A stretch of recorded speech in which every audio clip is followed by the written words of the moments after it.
Y resulta que ahora el apego explica todo.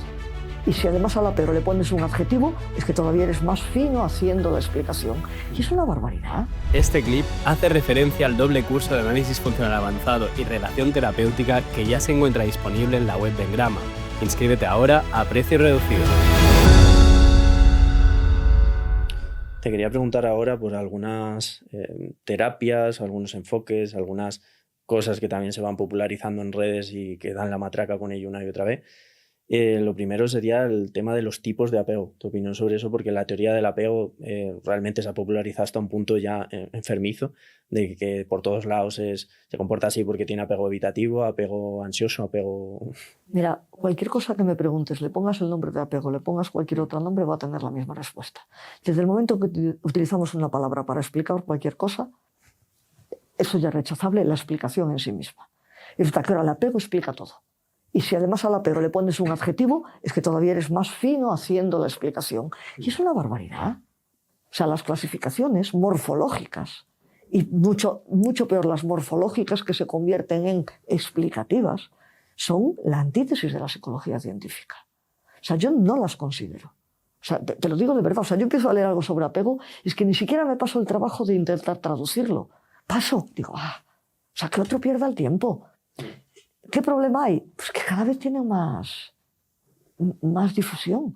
Y vivimos en un mundo donde efectivamente la seguridad, el que haya una, aunque sea ficticia, va asociado a tranquilidad. Entonces, cuando ya hay clasificación y cuando todo tiene un nombre, pues ya todo está claro. Y nadie se plantea, si no está más claro que antes.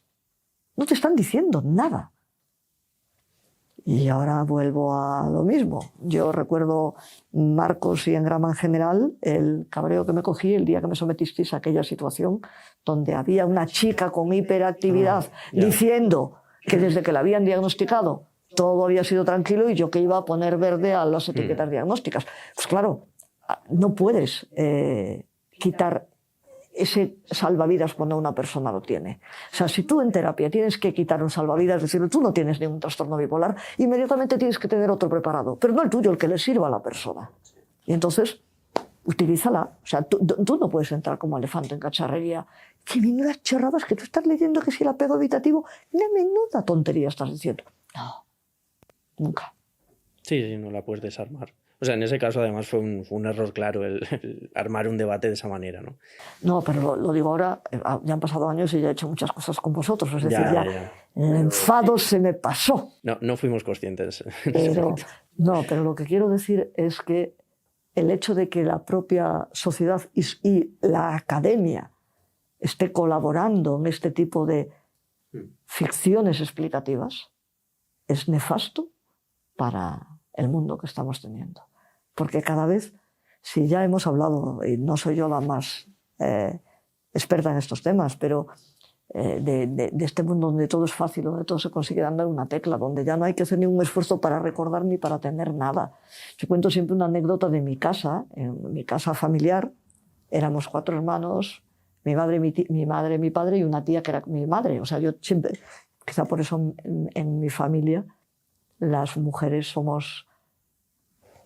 O sea, no necesitamos decir que somos mujeres ni reivindicar nuestro lugar en el mundo porque desde siempre lo tuvimos, ¿no? O sea, tanto mi madre como mi tía eran licenciadas, una era química, la otra era farmacéutica, universitarias, personas que ahora, pues una de ellas ya, mi tía ya tendría 100 años.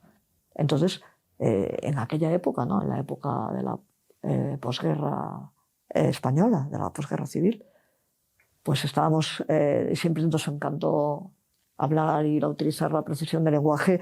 Si en mi casa, como dijeses, ay, me he quedado dormido. ¿Qué te has quedado? Bueno, me he quedado. Bueno, ni siquiera porque los gallegos no hablamos con participio, con las frases compuestas, pero bueno, me vale de ejemplo. Pero en mi casa estábamos hablando de la comida y de repente alguien decía algo, una palabra que no sabía o que no oíamos en la televisión, una palabra que no recordaba, y rápidamente subíamos, era una casa unifamiliar, vamos a llamarlo así, no era exactamente así, las escaleras, porque en el piso de arriba había una biblioteca donde estaba el espasacalpe.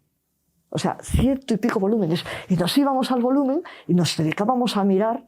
Claro, hoy en día coges Google y haces así. Entonces, esa inmediatez genera muchísimos problemas. Y insisto en que yo no soy la más ducha para hablar de redes y de lo que es el reforzamiento inmediato y de que se valore la cantidad de veces que te dan una aprobación y no el contenido de lo que dices, etc. Pero creo que es problemático enormemente en el mundo. Entonces las etiquetas, a medida que se difunden, a medida que la gente las empieza a popularizar, a medida que incluso desde los profesionales de la salud se empiezan a utilizarlas para explicar, pues van haciendo estas sociedades más cómodas, más que se amparan en algo, en lo fácil, y que cada vez se piensa menos en lo que se está haciendo, ¿no? Un proceso de frustración incluso para llegar a algo, ¿no? ¿Y crees que se da también por alguna razón así sociológica que podamos identificar? O sea, evidentemente habrá 20.000 variables, pero sí que es cierto que antes, por ejemplo, había otro tipo de sostenes que te daban esas certezas y esas guías para seguir una vida, como era la religión, ¿no? Todo eso se ha ido yendo. No sé si estamos de algún modo sustituyendo todo ese tipo de cosas. Yo he oído alguna vez esa teoría. No lo sé, la verdad no te lo puedo decir porque no he pensado sobre ello.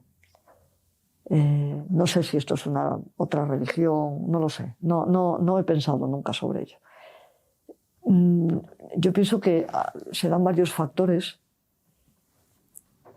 Yo hace tiempo leí una cosa que me dejó admirada y es que leí acerca del impacto que tuvo que tener en un campesino previo a la revolución industrial, cuando de repente en el horizonte, que solo se veían montañas, empiezan a haber estructuras metálicas.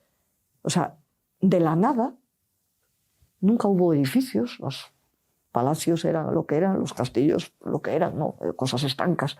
Y de repente empiezan a haber construcciones que además surgen con una rapidez.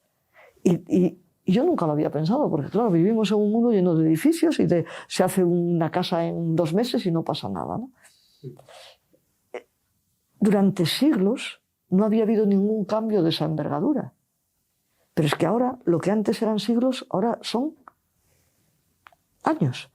Cuando yo tenía 14, 15, 16 años, hablábamos de lo bonito que sería hablar con alguien, estar viéndolo en una pantalla, en alguna película de ciencia ficción. Y esto que no nos... ¡Buah! Ciencia ficción absoluta. Esto no iba a ocurrir nunca, ¿no? O sea, era impensable. Nadie se asombra ahora, ¿no? Dando igual donde estés, que tú coges la pantalla del teléfono, ni siquiera necesitas un ordenador. Entonces, estos cambios tan rápidos, yo creo que tienen un coste. O sea, de alguna manera no permiten desarrollar conductas o sea, no favorecen el desarrollo de conductas que te permitan afrontar problemas importantes. O sea, es todo tan inmediato, la solución es tan fácil, todo va como sobre ruedas, que cuando ocurre algo dramático no tienes esas habilidades. O sea, no has tenido tiempo a ensayar un repertorio. Yo recuerdo cuando, bueno, esto lo podemos recordar todos porque fue de hace poquísimos años, cuando el COVID, es verdad que la gente cambió radicalmente en España. Yo hablando con los mexicanos dijeron, fueron 3 días de retiro. La gente tiene que comer, aquí el Estado no daba nada. Entonces la gente seguía saliendo a vender en la calle, apenas había... Sí, no había colegio, tal, pero las calles estaban llenas, ¿no? En España nos retiramos. Fue tal el impacto que enseguida empezó a haber teorías acerca de que esto había sido un aprendizaje real para la sociedad, que de esto íbamos a salir mucho más cuidadosos del medio ambiente. ¿Cómo se respiraba ahora? Las fotos de animales salvajes por la Gran Vía. Bueno, la Gran Vía no, pero en el campus de la Autónoma empezaron a poner jabalíes y no sé qué, y hemos recuperado el contacto con tal. ¿Qué duró eso? Nada. Tan pronto se dio la salida, al contrario.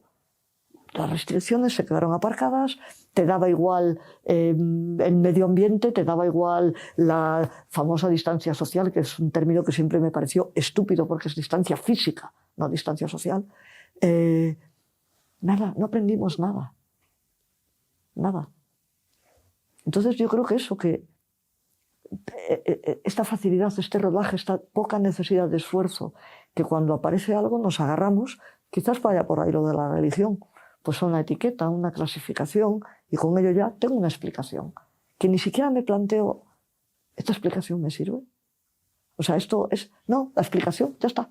Y si además lo dice alguien, pues todavía mejor, ¿no? Eso sí que ocurre en las redes. Como alguien diga algo, nadie hace algún tipo de análisis de dónde lo dice, a partir de qué lo dice. Da igual. Este clip es solo una parte de nuestro podcast completo. Encuentra en nuestro canal y sumérgete en más contenido. Si buscas formación o terapia basada en evidencia científica, visita www.engramapsicología.es o contáctanos por WhatsApp a través del link en la descripción. ¡Te esperamos!